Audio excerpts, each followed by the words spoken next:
சக்திவேலு காலங்காத்தால பிரச்சனையை ஆரம்பிச்சிருவாரு. எதிர்த்த வீட்டில் சரவணனும் செந்திலும் வெளியில நின்று சண்டை போட்டுக்கிட்டு இருப்பாங்க. சக்திவேலை சமாளிக்கவே முடியாது. மொத்த குடும்பமும் சேர்ந்து ஃப்ராடா பண்ணிக்கிட்டு இருக்கீங்க, எங்க அண்ணன் மட்டும் வரல, மொத்த குடும்பத்தையும் நான் ஜெயிலுக்கு அனுப்பிச்சிருவேன் அப்படி இப்படின்னு பேசிக்கிட்டே இருப்பாரு. அதுக்குள்ள கோமதி, மீனா, ராஜு 3 பேரும் அங்க கார்ல வந்து இறங்குவாங்க. சுரேஷ் தான் அவங்கள கூட்டிட்டு வருவாரு கார்ல. மதியும் கூட வந்திருப்பாங்க. அவங்க வந்து இறங்கினதுமே சக்திவேல் கோமதி கிட்ட சண்டை போட ஆரம்பிச்சிருவாரு. ராஜியவும் திட்டுவாரு. என்னமோ என் புருஷன் என் பிள்ளை தூக்கி தலைமையில தூக்கி வச்சுக்கிட்டு ஆடுவ, இப்ப என்ன சொல்ற? உன் பிள்ளை என் அண்ணனை கடத்தி வச்சிருக்கான், இங்க பாரு, எதுவும் தெரியாம நீ வாட்டுக்கு பேசாத. கதிர் தான் அண்ணனை கூட்டிட்டு வரதா சொல்லியிருக்கான்ல, கதிர் வரட்டும், அதுக்கப்புறம் பேசிக்கலாம் அப்படின்னு சொன்னாலும் அவர் கேட்க மாட்டாரு. குடும்பமா சேர்ந்து சொத்தை ஆட்டையா போடலான்னு பாக்குறியா அப்படின்னு சீத்தூன்னு வழக்கம் போல துப்பிக்கிட்டே இருப்பாரு.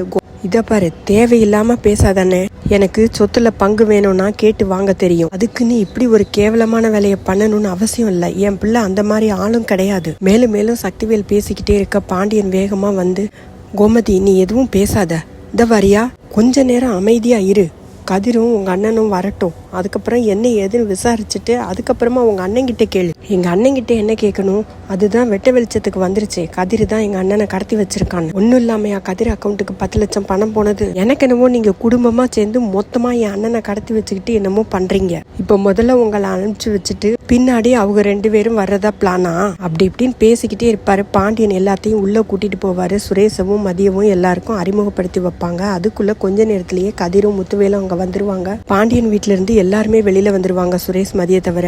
சண்டை ரொம்ப பெருசாயிடும். என்னன்னு அண்ணன் எப்படி ராஜா மாதிரி போனாரு, இப்ப என்னமோ இப்படி நிக்கிறதுக்கு கூட முடியாம நிக்கிறாரு, நீ என்னடா பண்ண எங்க அண்ணன் கதிரை அடிக்க போவாங்க. குமாரும் அடிக்க போவாரு. முத்துவேல் எவ்வளவு சொன்னாலும் கேட்கவே மாட்டாரு. அதனால முத்துவேல் வேற வழி இல்லாம எனக்கு கொஞ்சம் உடம்புக்கு முடியல, அதனாலதான் கதிரை கூட்டிட்டு போனேன் அப்படின்னு சொல்வாரு. அதெல்லாம் சக்திவேல் நம்பவே மாட்டாரு. நீ என்னமோ பண்ணிருக்க, எங்க அண்ணனை என்னமோ பண்ணிட்ட. வடிவும் முத்துவேல் கிட்ட என்னங்க ஆச்சு, உங்களுக்கு என்னங்க ஆச்சு, ஏங்க ஒரு மாதிரி இருக்கீங்க, உள்ள வாங்க, உள்ள வந்து பேசிக்கலாம் அப்படின்னு சொன்னா கேட்கவே மாட்டாரு. பாண்டியன் கிட்டையும் எது சண்டை போட்டுக்கிட்டே இருப்பாரு. ஒரே அடிதடி சண்டையாயிடும். அது கதிரும் முத்துவேலும் வந்ததும் சுரேஷ் கதிரை பார்த்துருவாரு. அப்போ கதிரை சென்னையில் மீட் பண்ணதை அவருக்கு ஞாபகம் வரும். ஓஹோ, அப்போ ராஜியோட ஹஸ்பண்ட் தான் கதிரவன்னு அவருக்கு இப்போ எல்லாமே புரிஞ்சிடும். அதனால அவர் அந்த சண்டையிலிருந்து பாண்டியனை மட்டும் தனியாக வீட்டுக்குள்ளே கூட்டிகிட்டு வருவார். எதுக்கு தம்பி என்னை மட்டும் தனியாக கூட்டிகிட்டு வர அப்படின்னு பாண்டியன் கேட்பாரு. அவர்கிட்ட நடந்த விவரத்தை சொல்வார். முத்துவேலுக்கு இந்த மாதிரி கேன்சர் இருக்குது, நான் கதிரவனை ஏற்கனவே சென்னையில் சந்தித்ததையும் ராஜி வீட்டில் யாருக்கும் தெரிய வேண்டாம், தெரிஞ்சால் தாங்க மாட்டாங்க அப்படிங்கிற காரணத்தினால தான் அவர் வீட்டில் சொல்லாம அவர் மட்டும் கூட்டிட்டு போயிருக்காருன்னு எனக்கு தோணுது. அதனாலதான் எல்லார்கிட்டையும் சொல்லாம உங்ககிட்ட மட்டும் கூப்பிட்டு சொன்னேன் அப்படின்னு சொன்னதும் பாண்டியன் ஒரு நிமிஷம் யோசிப்பாரு. யோசிச்சுட்டு வெளியில போய் சக்திவேல் கிட்ட பயங்கரமா கத்துவாரு.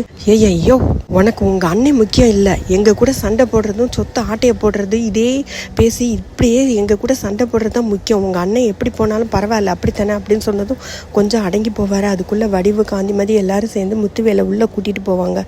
கூடவே சக்திவேலும் குமாரும் போவாங்க. முத்துவேலு அவங்க கிட்ட எனக்கு ஒரு சின்ன ஆப்ரேஷன், இரணி ஆப்ரேஷன் பண்ணியிருக்கு, அதனால தான் கதிரை கூட்டிகிட்டு போனேன், அதுக்காக தான் கதிருக்கு பணம் கொடுத்தேன் அப்படின்னு சொல்வார். ஏன்னே நாங்கள்லாம் இருக்கும்போது அவனை கூட்டிகிட்டு போகிறீங்க? இல்லடா சக்தி, நீ ரொம்ப வருத்தப்படுவேன், நீ தாங்க மாட்டேன்னு சொல்லிட்டு தான் அவனை கூட்டிகிட்டு போனேன் அப்படி இப்படின்னு சொல்லுவார். சுரேஷும் மதியும் இன்றைக்கே கிளம்பிடுவாங்க. சுரேஷ் முன்னாடியும் மதி பின்னாடியும் உட்காந்துட்டு ட்ராவல் பண்ணுவாங்க. கொஞ்ச நேரத்தில் பாருங்கள், மதி சுரேஷ் பக்கத்தில் உட்காந்து போகிற அளவுக்கு 2 பேரும் ஒத்துமையாயிடுவாங்க. இனி அடுத்தடுத்த எபிசோட்ஸில் என்ன நடக்கும்னா, செந்தில் பணம் வாங்கிக்கிட்டு மாட்டிக்குவார். யார்கிட்ட இருந்து தப்பிச்சாலும் மீனா கிட்ட இருந்து தப்பிக்க முடியாது. இதிலிருந்து செந்தில் எப்படி வெளிவர போகிறாரு அப்படிங்கிறதும், எதேச்சியா அஞ்சலியும் மயிலும் கோயிலில் மீட் பண்ணி பேசுகிறாங்க. இந்த மாதிரியெல்லாம் இருந்தால் நல்லா இருக்கும் நான் எதிர்பார்க்குறேன். உங்களோட ஒப்பீனியன் என்னன்னு மறக்காமல் கமெண்ட்டில் சொல்லுங்கள்.